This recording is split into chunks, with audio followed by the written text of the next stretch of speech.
Le passage d'aujourd'hui est le psaume 17, versets 1 à 15. Lisons ensemble. Prière de David. Éternel. Écoute la droiture, sois attentif à mes cris, prête l'oreille à ma prière faite avec des lèvres sans tromperie. Que ma justice paraisse devant ta face, que tes yeux contemplent mon intégrité. Si tu sondes mon cœur, si tu le visites la nuit, si tu m'éprouves, tu ne trouveras rien. Ma pensée n'est pas autre que ce qui sort de ma bouche. À la vue des actions des hommes, fidèle à la parole de tes lèvres, je me tiens en garde contre la voix des violents. Mes pas sont fermes dans tes sentiers, mes pieds ne chancellent point. Je t'invoque, car tu m'exauces, ô Dieu. Incline vers moi ton oreille, écoute ma parole. Signale ta bonté, toi qui saves ceux qui cherchent un refuge, et qui par ta droite les délivrent de leurs adversaires. Garde-moi comme la prunelle de l'œil. Protège-moi, à l'ombre de tes ailes, contre les méchants qui me persécutent, contre mes ennemis acharnés qui m'enveloppent. Ils ferment leurs entrailles, ils ont à la bouche des paroles hautaines. Ils sont sur nos pas, déjà ils nous entourent, ils nous épient pour nous terrasser. On dirait un lion avide de déchirer, un lionceau aux aguets dans son repère. Lève-toi, Éternel, marche à sa rencontre, renverse-le. Délivre-moi du méchant par ton glaive. Délivre-moi des hommes par ta main, Éternel, des hommes de ce monde. Leur part est dans la vie, et tu remplis leur ventre de tes biens. Leurs enfants sont rassasiés, et ils laissent leur superflu à leurs petits-enfants. Pour moi, dans mon innocence, je verrai ta face. Dès le réveil, je me rassasierai de ton image. Amen. Dans nos vies, nous rencontrons tous ce que l'on pourrait appeler la nuit de la vie. Cette nuit n'est pas simplement un moment où l'obscurité tombe, mais un temps où un brouillard profond de ressentiment et d'amertume s'installe dans notre cœur. Un moment où des attaques incompréhensibles déferlent sur nous. Et parfois, cette nuit peut sembler interminablement longue. Lorsque nous ne trouvons personne sur qui nous appuyer, aucun endroit où nous cacher, personne qui nous comprenne, que faisons-nous? Nous pourrions nous cacher ou fermer notre cœur au monde. Cependant, dans le psaume 17, David ne fuit pas face à une telle nuit. Il a veillé dans la prière. Il a affronté cette nuit en déversant son cœur devant Dieu et en l'interrogeant sans cesse. « Mon Dieu, comment dois-je supporter cette nuit? Mon Dieu, comment dois-je traverser cette nuit ?» La plupart des psaumes ont le caractère d'une prière, mais le psaume 17 est clairement désigné comme « prière de David » dans son titre. Dans le livre des psaumes, 5 poèmes portent explicitement ce titre de « prière ». Les psaumes 17, 86, 90, 102 et 142. Celui que nous lisons aujourd'hui en fait donc partie. Quand un psaume est ainsi intitulé, son caractère de prière est encore plus prononcé. Par exemple, nous y trouvons des expressions répétées comme « Écoute-moi »,« Sois attentif à mes cris »,« Prête l'oreille à ma prière ». Ces expressions transmettent de manière vivante le cœur de David qui crie avec ferveur à Dieu dans une situation de crise urgente. C'est pourquoi le psaume 17 nous enseigne clairement une chose aujourd'hui. La prière n'est pas une fuite, mais la force de faire face à la nuit de la vie. Quand nous pensons à la prière, nous avons souvent l'impression qu'il s'agit d'éviter quelque chose, de fuir le monde. Mais David confesse aujourd'hui que la prière n'est pas une fuite, mais son unique force pour affronter la nuit de la vie. L'homme qui a su traverser une telle nuit, c'est David, tel que nous le voyons dans le psaume 17. Alors qu'il était injustement accusé, calomnié et sans force pour se protéger de la menace de ses ennemis, il n'a pas cherché l'aide du monde ou des hommes, mais il a couru demeurer à l'ombre des ailes du Seigneur. C'était là son refuge, et son unique force pour traverser la nuit. La prière de David commence ainsi. Au verset 1 et 2, il implore « Éternel, tu connais ma droiture.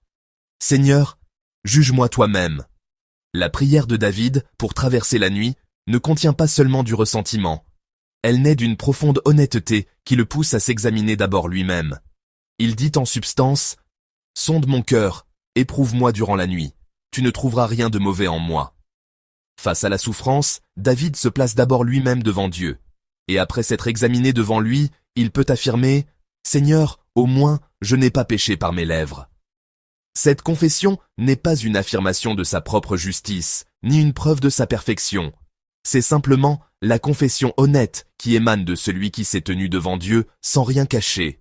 Seuls ceux qui s'examinent d'abord devant Dieu peuvent endurer la nuit de la vie. C'était aussi le cas de Job. Au début, face aux angoisses et aux douleurs qui l'assaillaient, Face à cette souffrance inexplicable, la colère et le ressentiment s'accumulaient en lui. Mais plus il demeurait en présence de Dieu, plus un calme inexprimable s'installait dans son cœur. Et ce calme n'était pas de la résignation, mais la paix que seule la présence de Dieu peut donner. La personne de foi ressemble à un cygne sur l'eau, d'apparence si calme. On pourrait se demander, comment cette personne peut-elle être sans souci, sans angoisse? Mais sous la surface, c'est une personne qui a enduré de longues nuits, priant avec larmes et s'en remettant à Dieu. Et c'est parce qu'elle s'est remise à Dieu qu'elle ne peut être ébranlée. Il en va de même pour David. Les versets 4 et 5 poursuivent cette confession. Il déclare en substance, « J'ai suivi tes sentiers, Seigneur, et mes pieds n'ont pas chancelé, loin de toi. » Bien que la situation soit toujours sombre, son cœur et ses pas restent tournés vers Dieu. David continue de prier, affrontant la nuit. Et nous voyons son regard se détourner de lui-même pour se tourner vers Dieu. David connaissait son Dieu. Il savait que s'il priait, Dieu répondrait certainement. Ainsi, au verset 6, il invoque le Dieu qui entend sa prière. Au verset 7, il invoque le Dieu qui manifeste son merveilleux amour en sauvant les siens. Puis, au verset 8 et 9, il supplie le Dieu qui le protège au milieu de ses ennemis. Pour David, Dieu n'était pas un Dieu silencieux. Il est celui qui agit même dans la nuit, qui protège les faibles et qui essuie les larmes de ceux qui souffrent injustement. Et parce qu'il croyait que Dieu est un Dieu de justice qui fait obstacle à l'iniquité, David s'écrie avec encore plus de force, comme au verset 13, « Seigneur, lève-toi et sauve-moi. » C'est un cri qui résume sa foi. Toi, Seigneur qui entends ma voix, toi qui es mon salut, toi qui me protèges de mes ennemis, maintenant, lève-toi et sauve-moi. Ce cri n'est pas celui du désespoir, mais la confession de foi de celui qui est déjà assuré de la réponse. Et la prière de David se termine par une confession étonnante. Lisons ensemble le verset 15. « Pour moi, dans mon innocence, je verrai ta face. Dès le réveil, je me rassasierai de ton image. » Amen. David ne priait pas seulement dans l'attente d'une solution à ses problèmes. Il priait en cherchant la face de Dieu. Et il attendait le matin.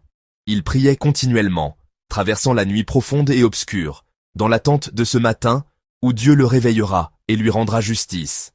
Ce matin-là, je verrai la face du Seigneur. Le simple fait de voir ce visage me comblera. Que mon problème soit résolu ou non, que mes ennemis disparaissent ou non, que l'injustice que je subis soit réparée ou non, peu importe.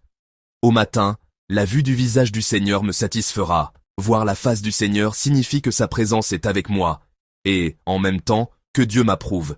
C'est comme s'il disait, même si le monde ne reconnaît pas mon innocence, ma sincérité, ma droiture devant Dieu, lorsque je verrai son visage au réveil, j'ouvrirai les yeux, en sachant que lui, il me reconnaît, même si le monde entier m'ignore. Et cela me suffit. Chers frères et sœurs, la nuit de la vie nous effraie toujours. Parfois, les paroles des autres transpercent notre cœur. Une santé défaillante nous semble un obstacle infranchissable, et le poids de la réalité nous coupe le souffle. Mais nous devons nous souvenir d'une chose. Nous avons un refuge, les ailes du Seigneur, où nous cacher. Et lorsque nous prions, la nuit peut sembler longue, mais le matin viendra. Et au moment où ce matin poindra, nous pourrons confesser. Le Seigneur m'a protégé, il m'a caché sous ses ailes. Peut-être nous sommes-nous plaints à Dieu, peut-être avons-nous gémi devant lui, mais nous réalisons alors que ce sont ses ailes qui nous ont protégés, et que c'est grâce à elles que nous nous tenons ici aujourd'hui. C'est pourquoi, en ce jour, je vous invite à déposer tranquillement vos cœurs devant Dieu. Les problèmes qui pèsent sur vous, le nom de ces personnes qui vous font du mal, les blessures et les douleurs difficiles à exprimer. Offrez tout cela au Seigneur. Dieu ne se détourne jamais des prières qui s'élèvent au cœur de la nuit. Et finalement, quand les ténèbres prendront fin et que nous nous réveillerons, lorsque nous verrons la face du Seigneur, nous accueillerons un matin où son image seule nous comblera. La nuit peut nous ébranler, mais souvenons-nous que le matin viendra certainement, et je vous bénis au nom du Seigneur, afin que, durant les nuits de votre vie, vous puissiez demeurer sous ses ailes, dans l'attente et l'espérance de ce matin.